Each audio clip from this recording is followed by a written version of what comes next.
All right. So, Lance, I'm going to position this next part like this because I have been wanting to talk to you about this for many years. We haven't really talked about it in depth. So, here's what we're going to do. I think if you listen to this on the YouTube channel for free, this is actually a part of Lance and I's World Class Cast Patreon shows that we've been doing since back in late 82, early 1983 for the World Class shows. But I've been wanting to talk to you about this cage match, Christmas Star Wars, and the heart attack of Fritz Von Erich for many years. So let's get into it. It's been a long time in the making. This is for Perez's world title. If you remember, Lance, Kevin stepped aside, correct, from this Yeah. thing because of the whole family values and his brother deserves it. And Kevin stepped aside and he's going to give Kerry a chance.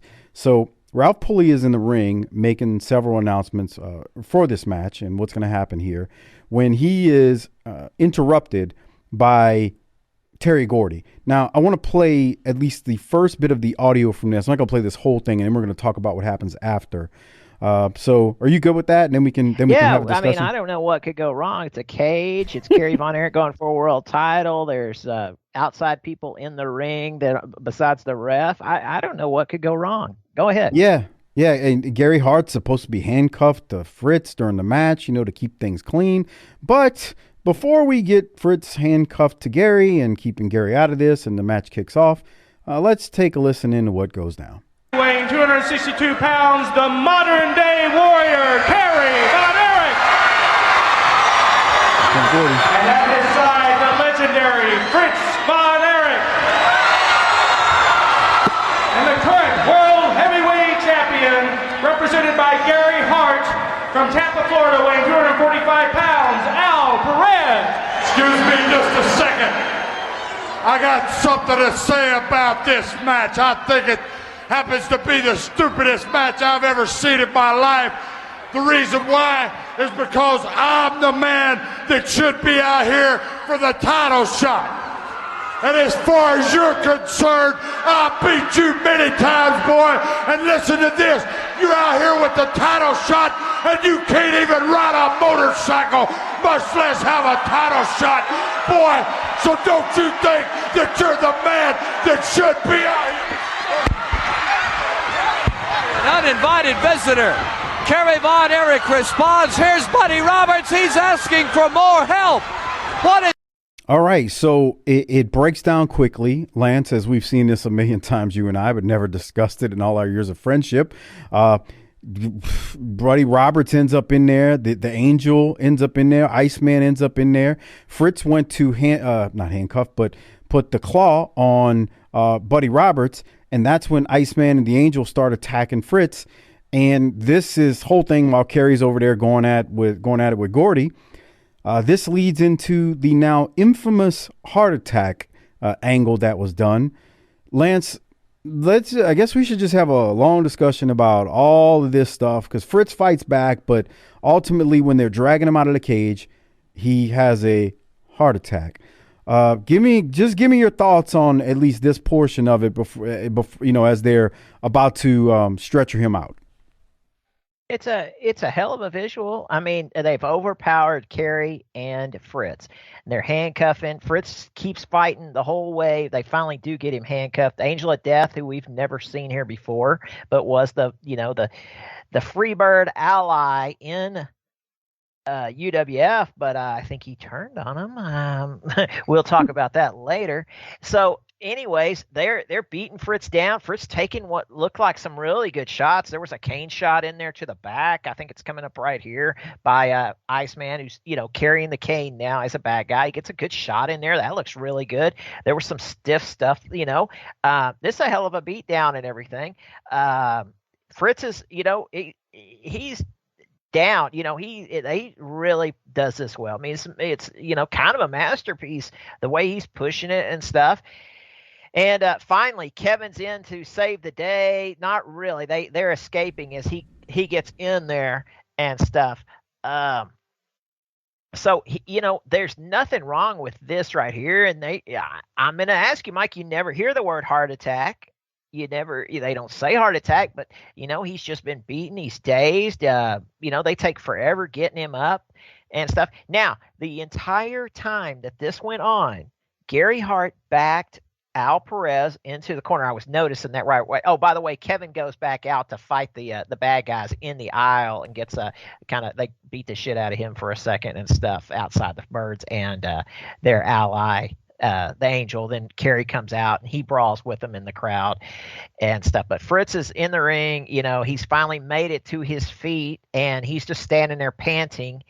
It's it's a hell of a scene and stuff. I know Kevin doesn't like to be out there in front of the crowd very much at Reunion. I always laugh about how short his matches are, but they're out there and they're giving it hell, putting on a show. I mean, we're trying to kick this thing off. It wasn't a cage door to the head of Kerry in that surprise thing, but it was it's meant to be something memorable. And I say, and I'm just going to jump ahead and say it's memorable because we only had one historian at the time who puts it out there that it's so bad and that this was such a bad thing. Say the person's name. Say the person's name. Yeah, that Dave Meltzer puts it out there. He's one historian, and y'all know I've said it before. I do subscribe. I do listen to what Dave has changed the way he talks about the Von Erichs. I mean, here at this point in the '80s, he does seem like he was going for the dirt, the dirt, and it doesn't seem like that in today's world. When he talks about Kevin or something, he doesn't go into the negative. And how can anybody say anything negative about this mess when we've seen things? And I went on and on. People ask me about this. We saw the pay-per-view keep going when Owen Hart fell. We saw, we've seen a lot worse. Naked. There's plenty of things that that have overshadowed this. So, this was an angle. And I was 17. I guess I just turned 18 at this show. This is Christmas 87. And I was 18. And I remember standing there going, it's just an angle. This is us being a smart ass. I remember being, that this is an angle. It's wrestling. And, but it did have the crowd emotional. The ladies that were around me were pretty passionate. They weren't the Sportatorium ladies I knew later. These were just regular fans that I didn't know, but they were upset by it all that Fritz had gotten this. Because once you beat up a man like this, and he made himself look weak. And you don't get he didn't look weak at Texas Stadium. He's always had a comeback with Abdullah, even if Brody had to come in and help him or something. But, it's so far so good. Let's keep watching. What do you got, Mike? Okay, so they're still in the cage and they're about to walk out. Here is my biggest problem with people who revisit this and act like it's something more than what it is.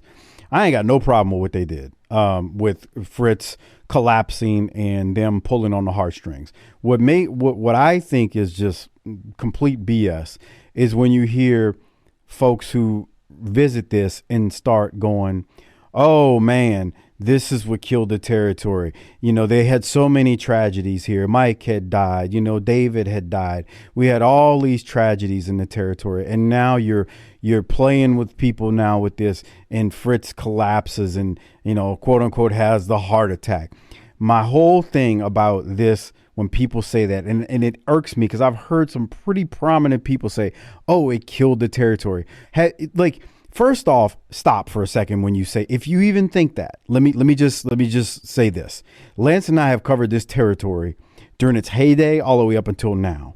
We watched it while it was happening. There is a whole lot of crap that is bad, that is 10 times worse than this as far as your weekly television goes, that was killing your territory well before Fritz decided to do the angle where he collapses here and has to be stretchered off and taken in an ambulance to Baylor Hospital. That's the first thing that people need to realize. There are instances where there's nobody in the Sportatorium. I say nobody. The crowds are super duper light. The other thing about, people who revisit this and go, oh, it killed the territory. No, it didn't. The territories were all already dying. At this point, Watts had sold the UWF because he's like, this ain't gonna work. All the other territories that are out there, they're dying off. If you know, the ones that are left. I mean, this is what happened with cable television.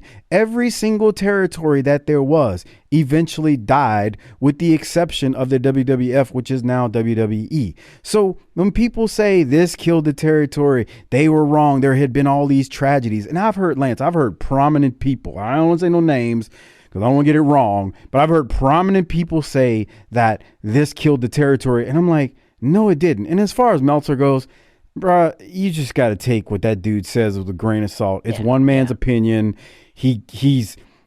I think he's compromised on many things during this era and even the era now, because he's reporting things from certain sources. So he's not going to crap on those sources, but he'll crap on other sources. So if you got sources, you're obviously not going to crap on your sources. You're going to crap on the people opposite the sources. So for whatever Dave says about this, take it with a grain of salt, move right along. He's just one person, just like Lance and I are just two people giving our opinion on this. But I refuse to believe that he's raising his head up. Yeah, he's raising his head up. Fritz here is there stretching him out. I refuse to listen or believe or even take serious when someone says this killed the territory. It was an angle, like you said, Lance.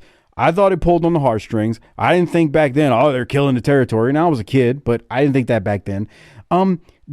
The territories all died. We've seen that on these Tales from the Territories episodes that Doc and I have done on Patreon. We reviewed all 10 of them.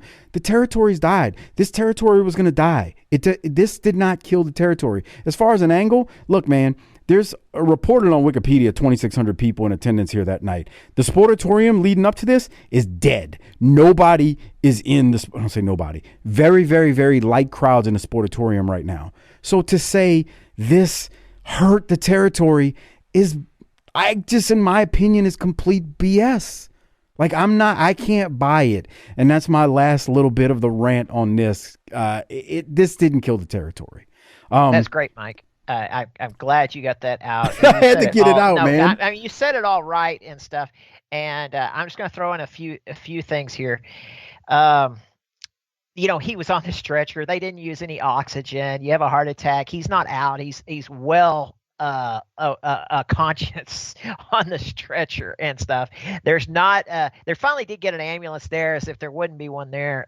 If they were doing the show now, there was the Sucker, the doctor, came over, and he's not a trauma doctor by any means. He's an infectious disease doctor. The doctor that the family that doctor, saved right? Mike and stuff, and he did save Mike. He knew the right things to do to get Mike back, to keep him alive and stuff. And I've gone in detail on that on other shows.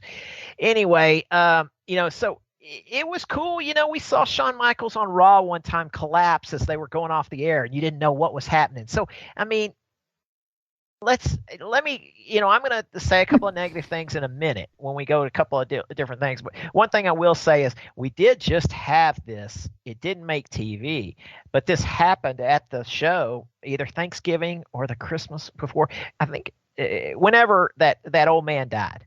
And the guy with the false teeth. Somebody out front row at reunion that died. So that really did happen. So that's kind of like, I don't think this had. Be clear, there was a fan, the old fan that was in the Sportatorium. For people who don't remember or haven't seen it, there's an old fan who's always in the Sportatorium. He legitimately had a heart attack and died at a world-class event. He was a front row fan for many, many years. So I think, Lance, what you're saying, if I'm hearing you correctly, you're like, maybe there were people who thought it was in bad taste because of that, the man who had just died a month earlier. Is that kind of where you're going with that? Yeah, but it's never mentioned. I mean, you never hear about that. Y'all only know that because I brought it up. I've shown you the obituary. They didn't show it on TV or anything. And so they did put it in the program that he died at the show and stuff. But, so it didn't have anything to do with nationwide. And remember, Dave Meltzer wasn't living here at the time. He was getting stuff secondhand. And I think the TV news caught on to it and said something, and that's what made it a little more, that they had fooled the news crew or something.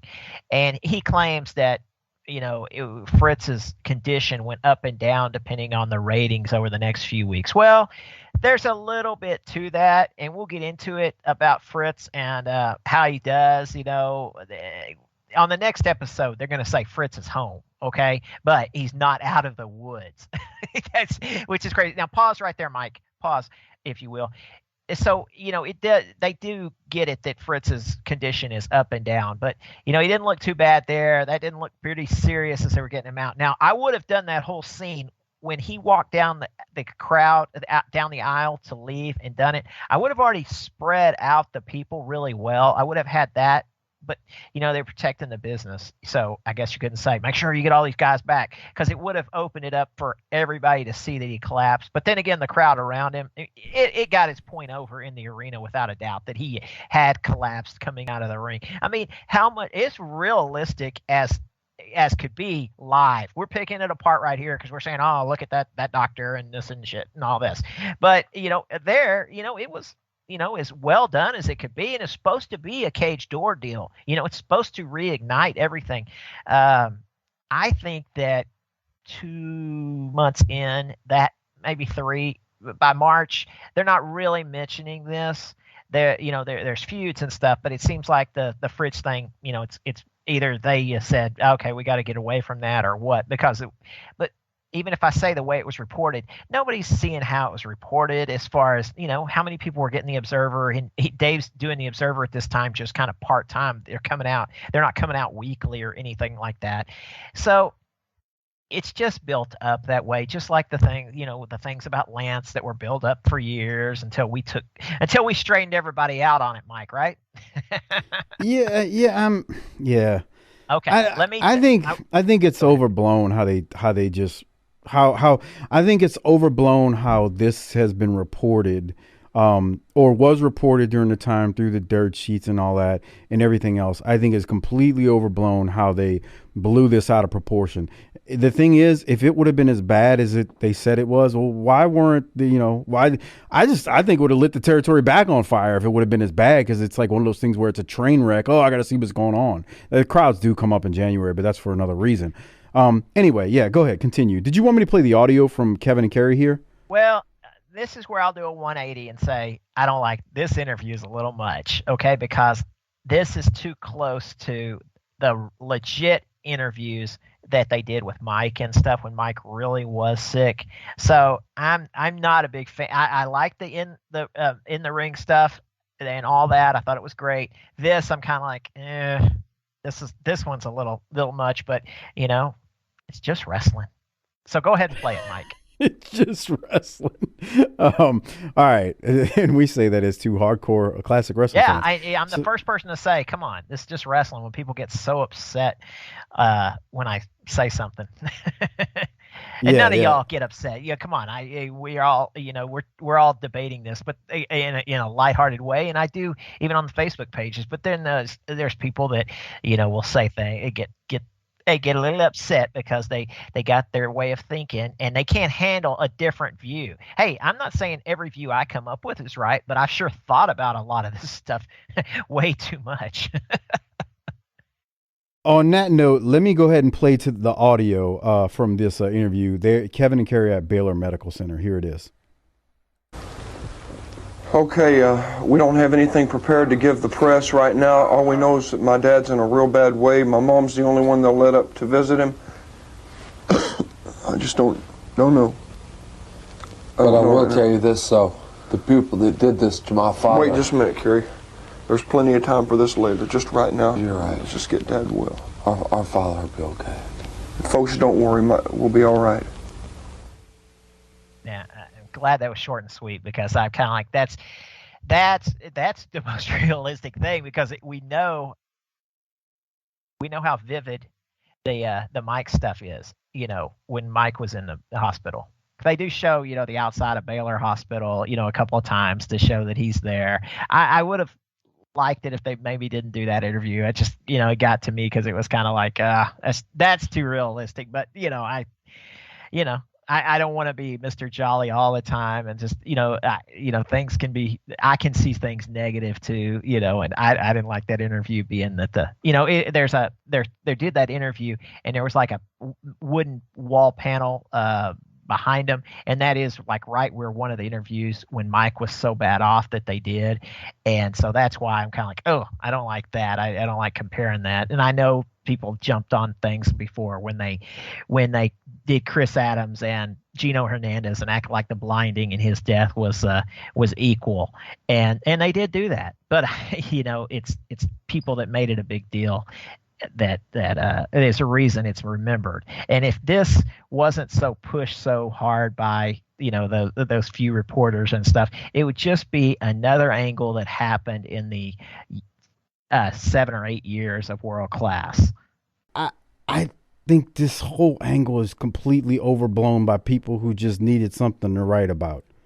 Yeah, and that's what some of these people, the fans and stuff. I'm not as passionate about wrestling as I used to be. It's easy for me to say it's just wrestling, even though I've always kind of kept that said that. And I know people that take it very seriously, but it is just wrestling. They were trying to, again, they're just trying to keep the business alive. It's what they know. It's the Von Erichs business, and they've had a successful business, and what worked? A huge hot angle. So this is the angle. Yeah, I think people just overblow. I think people just overblow this whole thing. I really do. I don't. It's not bad. It's just. I think people just they just. It's not as bad as what they make it out to be. I guess it's the final message that I want to give. So, Lance, they do continue before we finish off this episode, and I won't play this quick bit from Kerry, but they go to commercial and then come back, and Kerry is in the ring in reunion, and he says, "Look, I promised to win the world title for you fans. I'd rather die than let you people down. But this match will, for us, it will have to wait until next week because this was the actual end of the December 26, 1987 episode." So, Lance, on that particular note, anything else before we go to January 2nd?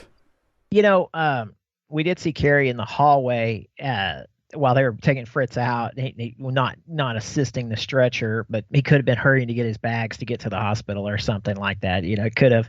And, people know the relationship of the location of Reunion Arena to Baylor Hospital. So it is very possible, he really did go to the hospital and then, come back to the arena, which is what they did do. There was we waited for Kerry to come back. I don't know how long it was in real life, but I remember it, at least probably 30 minutes because the cage is set up and I don't think they did anything in between that and stuff. So anyway, we'll get back to that and stuff. Let's keep going. That's crazy when you think about it, like that, y'all waited that long. Like, imagine that today, like nobody would have, like, people just wouldn't have waited like they would, but it's just a sign of the times where, Kerry, he goes to the hospital and then comes back. Like I don't know. It's just when you think about it, how they did that.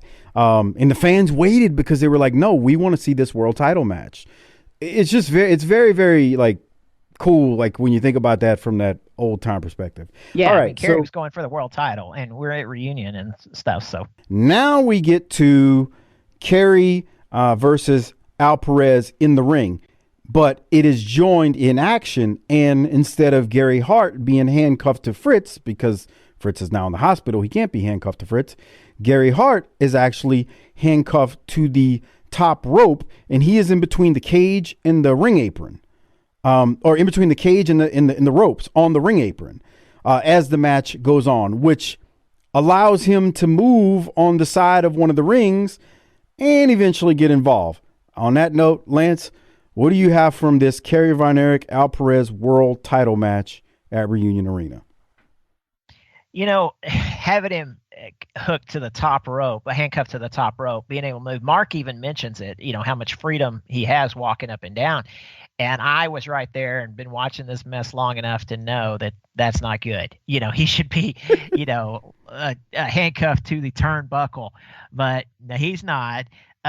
During the match, Perez gets some juice. He's bleeding all over the place. They go up on the top rope, and he's hanging over the top of the cage. Al Perez is, and Kerry brings him back in. So they do a bunch of stuff. They're working, really nice in here.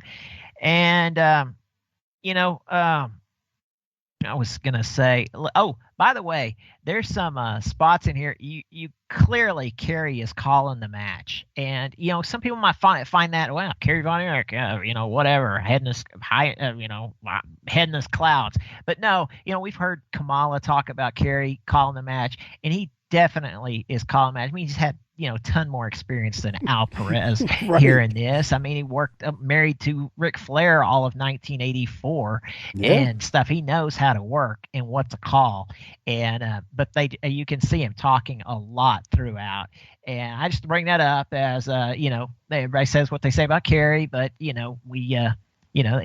talking Perez through this match just fine.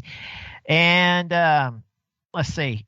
Now, there's one point where Kerry wants to jump off the top rope on Al Perez, but Gary Hart shakes the rope. You don't see Gary out of the camera range shake the rope, but he did, and Lawrence brings it up on commentary. We get a lot of the match. Eventually, Rick Hazard takes a bump, and let's see, Kerry runs Hart's head into the turnbuckle. Hazard takes another bump, and then Al Perez and Gary Hart clothesline. It's pretty shitty looking. They clothesline Kerry with the handcuffs, and Kerry eats the pin. 1, 2, 3, and they go to a commercial really quick because let's just forget about the fact that Kerry lost this match. Let's think about Fritz. Let's think about going forward. We just got to get out of this match, And I'm surprised they didn't give him the title here, kind of, to make the fans happy, but they needed to. They probably had different plans for Perez for a while. We'll watch where Perez goes over the next 2 months, because of course it's the main thing is we've reheated up the Freebirds versus Von Erichs feud, and that's where Kerry's focus is going to be. Especially he's a tag team champion, so he's not going to win the world title. But there's the clothesline. Perez throws him into Hart, who has the handcuff stretched across and gets him kind of in the throat or whatever, and Perez gets the win. And my biggest problem was this: it looked terrible. Yeah, this looks horrible. It looked horrible. like, when I was there, I was like, shit. It looks terrible. Like Hart's got the chain stretched out, and Kerry goes into it. It looks terrible. And Kerry kind of even turns his head. It's just horrible that would he just out and stuff. So yeah, it's pretty shitty. After what was a decent match. Yeah, it was a good match. I don't want to crap on the match. The match was good. The finish was just bad, and I wasn't even looking for Kerry to win. I'm just saying how they did it. I don't know. They could have come up with something else, something better. But plus like Kerry had already had to go to the hospital and come back. His mind wasn't on the match; it was on his dad. Right. Things like that. Yeah, exactly. So Al Perez is still the world champion at this point. Now, on that note, I think that finishes it up. But again, I just want to repeat: I don't think the heart attack, quote unquote, angle had anything to do with World Class dying. Now we'll continue. World Class died just like every other territory died. All right.